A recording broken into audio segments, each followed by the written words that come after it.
Bienvenue, devant moi se trouve le HP Stream 14.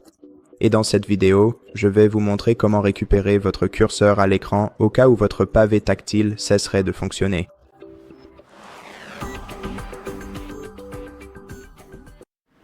Si vous avez une souris externe connectée à votre appareil, les étapes seront beaucoup plus faciles à suivre. Mais si vous n'en avez pas, appuyez sur la touche Windows, puis appuyez sur Tab. Ensuite, utilisez la flèche droite pour naviguer jusqu'à Paramètres.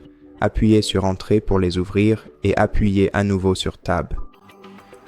Utilisez la flèche vers le bas pour naviguer jusqu'à Bluetooth et Appareil. Vous pouvez utiliser la flèche vers le haut si vous souhaitez remonter. Appuyez sur Entrée pour ouvrir Bluetooth et Appareil, puis appuyez 5 fois sur Tab pour sélectionner Appareil. Ensuite, utilisez la flèche vers le bas pour faire défiler jusqu'à pavé tactile, appuyez sur Entrée pour ouvrir ce menu, puis appuyez sur la barre d'espace pour activer ou désactiver votre pavé tactile. Assurez-vous qu'il est bien activé et vérifiez s'il fonctionne, et si ce n'est pas le cas, ne vous inquiétez pas. Vous pouvez fermer cette fenêtre en utilisant la combinaison de touches ALT plus F4, puis appuyez de nouveau sur la touche Windows et recherchez Gestionnaire de périphériques. Une fois que vous l'avez trouvé, appuyez sur Entrée pour l'ouvrir, puis appuyez une fois sur Tab.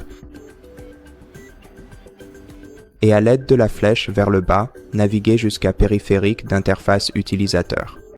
Pour développer cette section, utilisez la flèche droite, puis faites défiler jusqu'à Pavé tactile compatible HID à l'aide de la flèche vers le bas. Si vous ne trouvez pas le pavé tactile compatible AID, sélectionnez le périphérique I2C SHID. Appuyez sur Entrée pour l'ouvrir, puis appuyez plusieurs fois sur Tab jusqu'à ce que l'onglet Général soit sélectionné et appuyez sur la flèche droite pour aller à la section Pilote. Ensuite, appuyez sur Tab encore quelques fois jusqu'à ce que l'option Désactiver le périphérique soit sélectionnée. Appuyez sur Entrée, puis sur la flèche gauche pour sélectionner Oui et sur Entrée pour confirmer. Ensuite, appuyez de nouveau sur Entrée pour réactiver votre périphérique et vérifier s'il fonctionne. Si ce n'est pas le cas, appuyez encore une fois sur Tab. Appuyez sur Entrée, puis de nouveau sur Entrée, et de cette façon vous désinstallerez votre périphérique.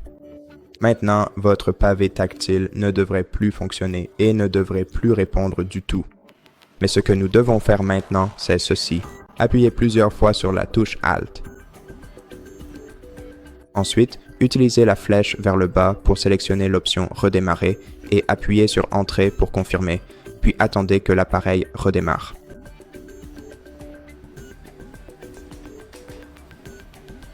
Et une fois que votre ordinateur portable a redémarré, votre pavé tactile devrait recommencer à fonctionner normalement. Si ce n'est pas le cas, essayez d'entrer dans les paramètres et d'activer ou désactiver votre pavé tactile une fois de plus. Et si cela ne vous aide pas, alors je vous recommande de contacter le service d'assistance clientèle HP. Ou rendez-vous simplement au centre de réparation le plus proche et laissez-les examiner votre ordinateur portable, car il pourrait s'agir d'un problème matériel à ce stade. Et voilà. Merci d'avoir regardé cette vidéo. Si cela vous a aidé, pensez à vous abonner à notre chaîne.